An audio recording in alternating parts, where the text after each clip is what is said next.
Hello, my lovelies. Welcome back to the Geek Suite. I'm your host, the one and only Kidner Bean, and today we're going to be talking about YuGiOh. But before we do, be sure to hit like and subscribe and ring that notification bell so you don't miss out on any of our wonderful Geek Suite content. I try to put out videos every week or thereabouts, so definitely ring that bell so you don't miss out. Alright guys, let's get geeky. It's time. It's time to do.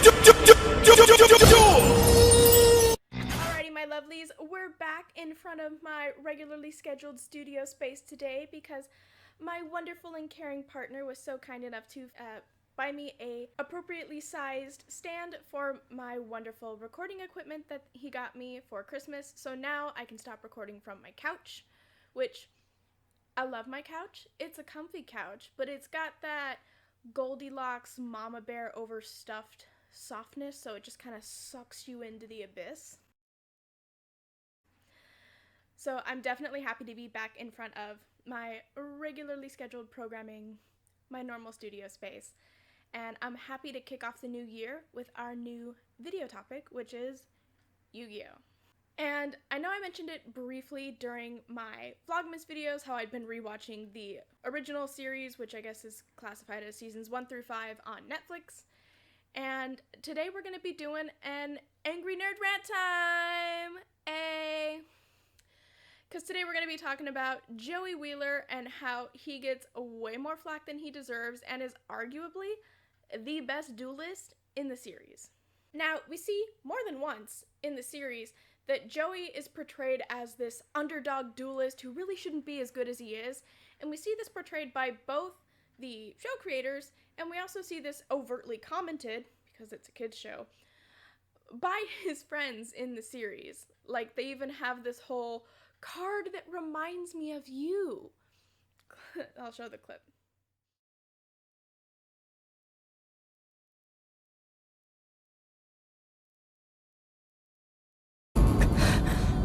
俺のターンドロー。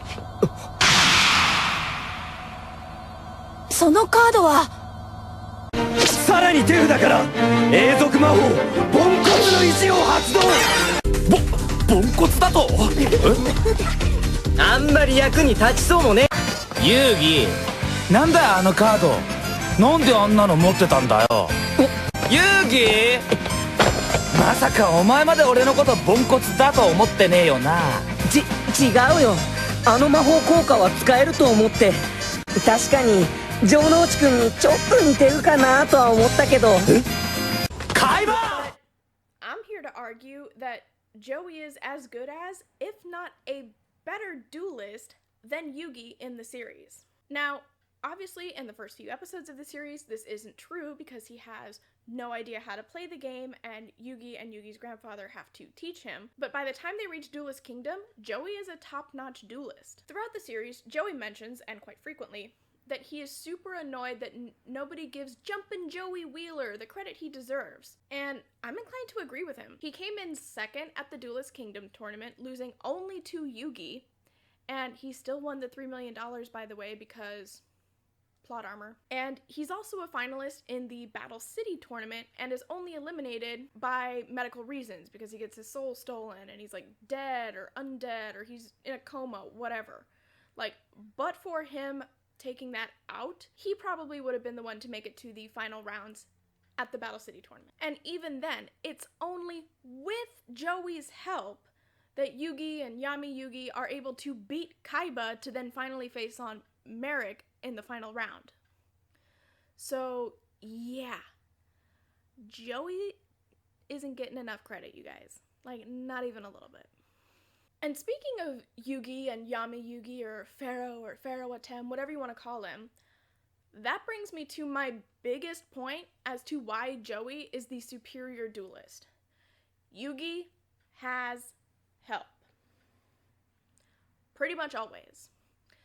Now, in the manga and in like the synopses of the series, you realize going back and rewatching it that at first he isn't aware of this connection / demonic possession that Yami Yugi has with Yugi.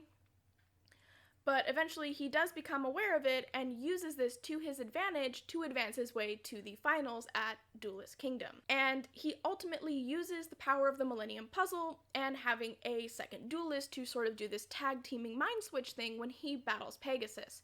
And I would argue that in his final match with Pegasus is the only time that using this power of the puzzle or the phone a friend or the spirit merge, whatever you want to call it, isn't technically cheating, because all it does is level the playing field with Pegasus, who is also using a Millennium item to gain an unfair advantage in the battle.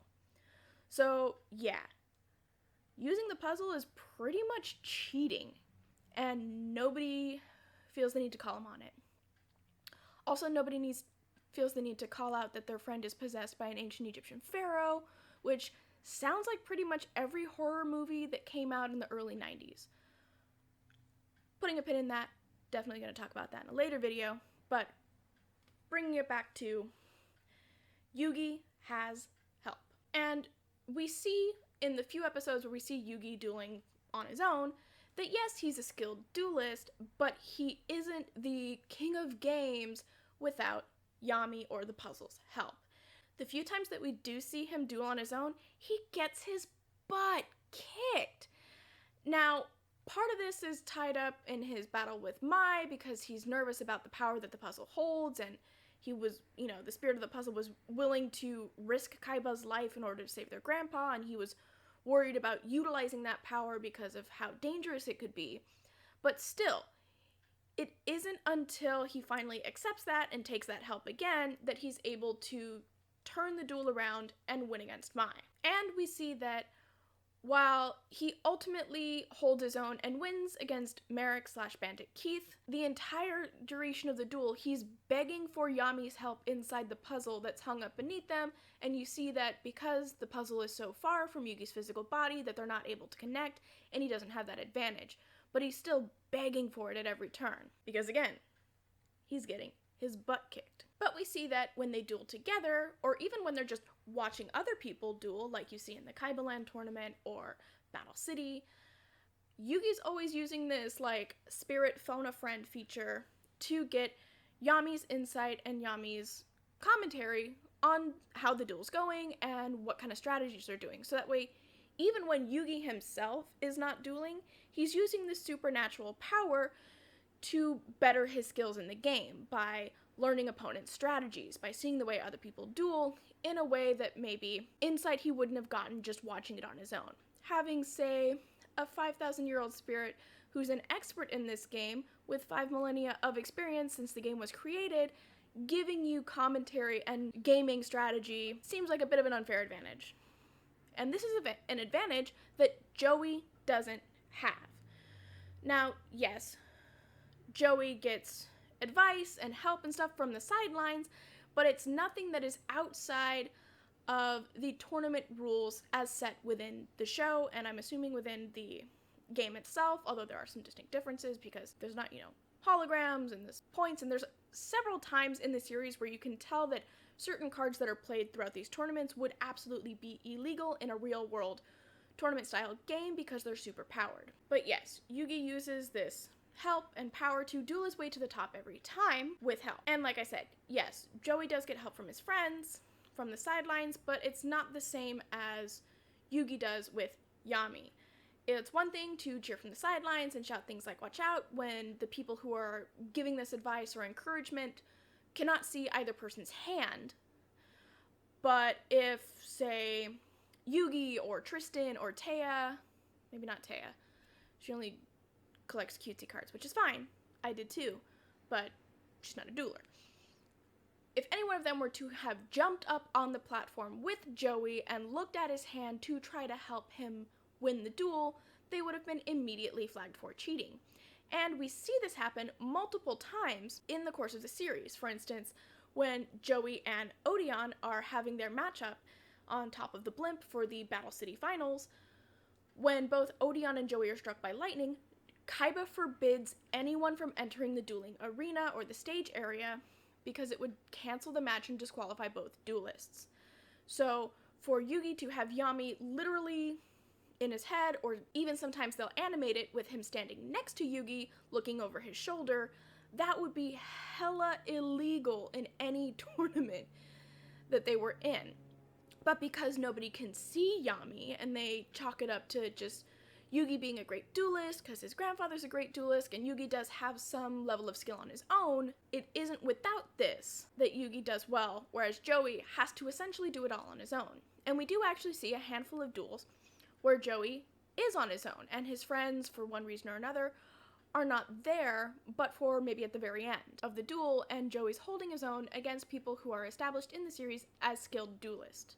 Most notably against Bandit Keith and his goons when he's assaulted and kidnapped and dragged into the tunnels and forced to essentially duel on his own. And he, gets a second wind when his friends arrive and give him encouragement, but there's not really anything they can do logistically or strategically to help him win from where they are. And we also see this again in the Battle City tournament when he's, dueling against the fake psychic who is using the same strategy Yugi is, but instead of using a 5,000-year-old puzzle spirit, he's using his younger brothers with binoculars to give him an unfair advantage in the duel. Joey still wins against him without any sort of supernatural or cheating type help or a phone a friend. And also, just a quick sec, Kaiba is a huge magic denier throughout the entire series, and I appreciate that. But can you imagine if just for 1 second he decided to believe in all of the supernatural stuff that goes on in this series and accepted that he's been essentially dueling two people this entire time, one of whom has 5 millennia of experience and basically was there when the game was invented, and that's why he keeps losing? He would be livid, guys. He would lose his GD mind and absolutely cancel all of Yugi's titles. Hands down, fight me in the comment section. And we do see that there are certain circumstances in which two people duel against one, but it's typically Yugi and someone else dueling against either two duelists themselves or 2 against 1, like when Yugi and Kaiba duel darts. And again, Joey would have been there had he not been, zapped and physically removed from competition. Or not competition, life-saving quest. Whatever. And that says a lot about Joey and his skills as a duelist. He is often portrayed as this kind of dumb, loud, for some reason stereotypically New York accented guy in the English dub series. But he goes from knowing literally nothing about this game in the first episode to winning almost winning every single tournament and opponent he faces. And the only times when he does lose are when he gets in his own way or someone cheats, like Siegfried, using a card that would be, for all intents and purposes, illegal in tournament play. But yeah, so let's see. Joey, episode 1, 0 understanding of the game, gets his butt kicked by Yugi when they're playing in class. But by the time the series ends, with a little training from Yugi and his grandpa, he's able to accomplish the following. He gets second place in the Duelist Kingdom tournament, winning a $3 million prize, because that's not a little thing. And I'm kind of shocked that people don't bring that up more. Like, yeah, Yugi won the title and got his grandpa's soul back, but I'm pretty sure they didn't advertise the whole soul stealing thing. But Joey won the $3 million cash pot. That wasn't news to anybody. That wasn't a big deal. Like, that would have been all over media outlets in the real world.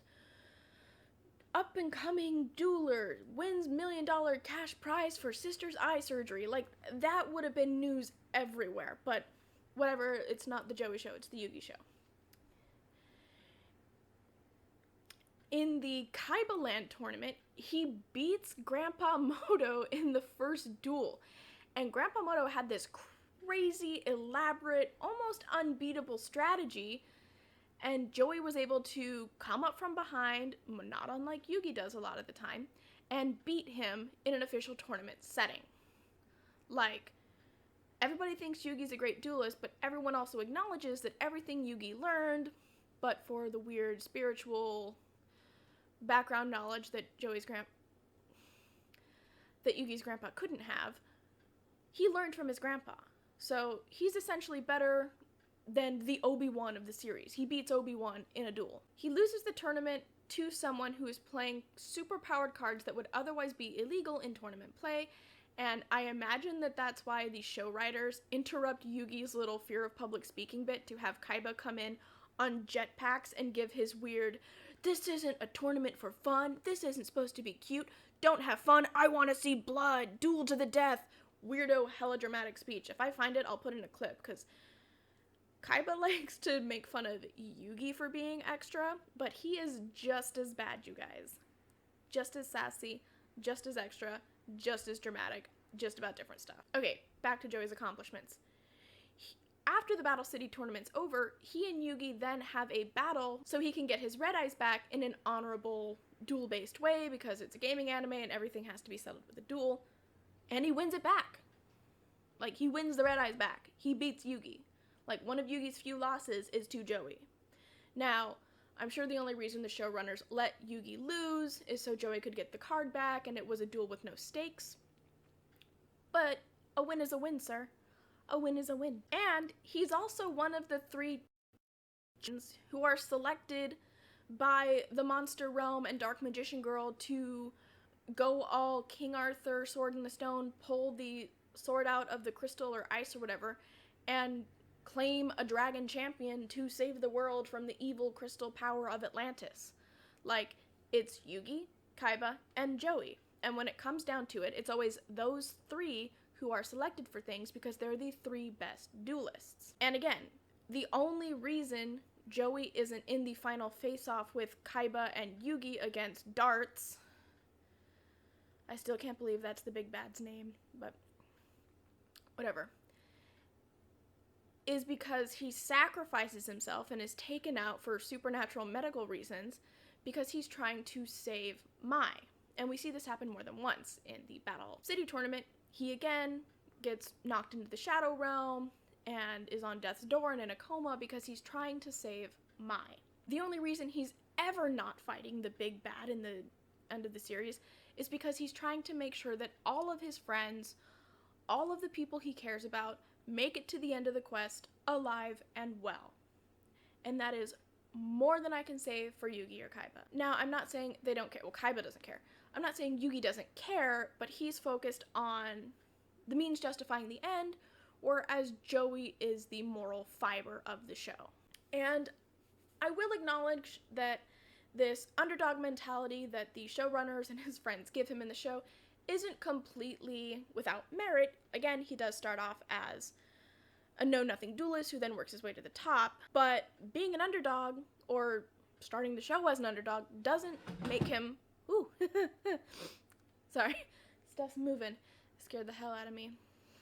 Now, I will acknowledge that he is somebody who embodies this underdog mentality throughout the show, but that doesn't make him a bad duelist, and this underdog mentality that keeps being ascribed to him is one of these things that keeps getting in his way of getting the appreciation and actually the confidence to be an even better duelist.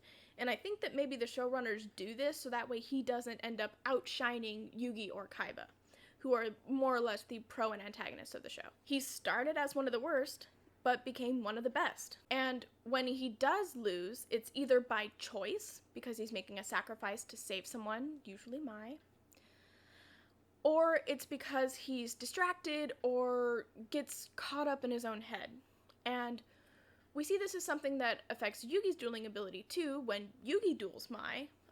However, the stakes are a little bit higher than they usually are for Joey, which is why I guess this underdog mentality works for him, because instead of being trapped in your own head and preventing yourself from, being the best you can be because there's an evil possible spirit that's possessing your body and could do severe harm if you allow it to take control and help you win this duel.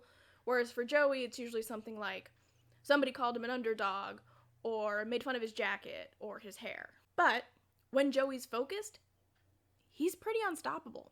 People, both in the show and in real life, really should admire Joey just as much as they admire Yugi and respect him for his dueling skills that he has. The show tries really hard to downplay them, so that way he doesn't outshine Yugi, but he has to be just as skilled, if not more so than Yugi, in order for the larger plot points, the big bads, to be defeated, because as you see at the end of every season, when they're facing the ultimate bad guy, Yugi isn't typically able to do it alone. He needs people's help, like Kaiba and Joey. And I would argue that you should admire him more than Yugi, because rather than being ranked #1 duelist in the world, the most important thing to Joey is that his friends and family and loved ones are okay. He takes second every time because he's willing to sacrifice the title, sacrifice the fame, sacrifice the glory to make sure that people who oftentimes aren't even part of his main group, like it's never Taya or Tristan or, sometimes I think it's Yugi because YuGiOh. But it's always someone like Mai, who he's kind of got a crush on but is more or less an outlier character, or society as a whole, or his sister. He takes the L for the good of everyone. He's constantly pulling a Harry Potter and trying to save everyone at the bottom of the Black Lake during the Triwizard Cup. And for that, I'm giving Joey first place for outstanding moral fighting. Attention! Attention! The winner is Mr. Digger! Who showed unique command of the Bubblehead charm. However, seeing as Mr. Potter would have finished first, had it not been for his determination to rescue not only Mr. Weasley, but the others as well, we've agreed to award him second place. Second place! For outstanding moral fiber. So there you have it, my lovelies. My hot take, my angry nerd rant, is that Jumpin' Joey Wheeler is actually probably the best duelist in the entire series. But because he's got a little bit stronger morals, that rough and tumble kid with the heart of gold, he always comes in second and doesn't even get the respect or recognition for coming in second. But whatevs. I know a lot of people are going to disagree with me, and I would love to hear your arguments down in the comment section below. And I will also accept shade thrown my way for hating on Yugi. But always, my lovelies, be respectful. I don't appreciate trolls or just straight up name calling. Like, if you feel a way about something, tell me how you feel. We don't need to be hateful. I am going to be covering other Yu-Gi-Oh related content in the next couple of videos because there's a lot going on in this series, and me rewatching it, I gotta work through it all, and it can't all be said in one video. Like, this one was just about Joey. I got a lot to say about Yugi, about all the crime that happens that doesn't get reported. There's a whole lot going on. Taya needing female friends and screaming it once an episode from like season 3 on is such a mood. Again, and the series is still going if I'm not mistaken, but I'm only covering, like I said, seasons 1 through 5, because once, I guess, spoiler alert, at the end of the main series, when Yugi and Yami, or the Pharaoh, whatever, go their separate ways, like, I'm only here for the Pharaoh, y'all, so once he's out, I'm out. Deuces. So yeah, there's going to be more Yu-Gi-Oh content coming up. If you want to help me vote on certain directions I'm going to be taking this content, definitely be sure to follow me on Twitter and support me on Patreon. Patrons are who make this channel possible. Every donation helps create more content like this and keeps the lights on in the Geek Suite. Patrons also get exclusive access to content, early access to videos, the opportunity to vote in polls alongside my Twitter friends, and when we get to a draw, my Patreons get a double vote. Their votes count twice when I do these polls. And at the higher echelons, or the higher tiers of patronage, you get access to the Geek Suite Discord server, as well as shoutouts at the end of the videos. For more information on that, I'll put the link here and a clickable version in the description section down below. Okay, that was a lot of talking. I think that's all I've got for you for today. Thank you so much for watching, my lovelies, and I will see you all